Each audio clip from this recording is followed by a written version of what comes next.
जी, तो आज मैं आपसे जो हदीस शेयर करना चाहती हूँ वो ये है कि रसूल सल्लल्लाहु अलैहि वसल्लम ने फरमाया कि जो शख्स ईमान और सवाब की नीयत से रोज़ा रखेगा तो अल्लाह रब्बुल इज़्ज़त उसके पुराने सारे गुनाहों को मिटा देंगे।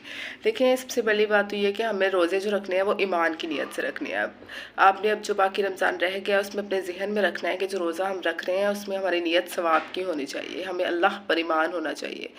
हम बस इस नीयत से रोज़े रखें कि अल्लाह ताला से हमें इन रिटर्न में अजर चाहिए, सवाब चाहिए। इसलिए नहीं कि जो है हम लोगों ने बस फॉर्मेलिटी है पूरी करनी है, रोज़े लाज़मी रखने हैं, सब रख रहे हैं तो नहीं, बल्कि हमें अल्लाह ताला से इसके बदले में अजर चाहिए और हमारी नीयत खालिस सिर्फ़ अल्लाह के लिए होनी चाहिए रोज़ों में।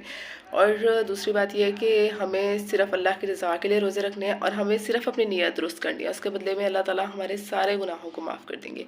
और आप देखिए, जब से हम पैदा हुए हैं हमने बहुत गुनाह किए हैं, हम तो उनका हिसाब भी नहीं लगा सकते जितने गुनाह हम करते हैं जब से हम पैदा हुए हैं। तो अल्लाह रब्बुल इज़्ज़त वो सारे गुनाहों को माफ़ कर देंगे। बस हमें क्या चाहिए, हमें बस अपनी नीयत की दुरुस्तगी चाहिए, बस एक नीयत दुरुस्त करनी है। वो कहते हैं ना, इन्नमल अमालु बिन्नियात, हमारे अमाल का दारोमदार नीयत पर है।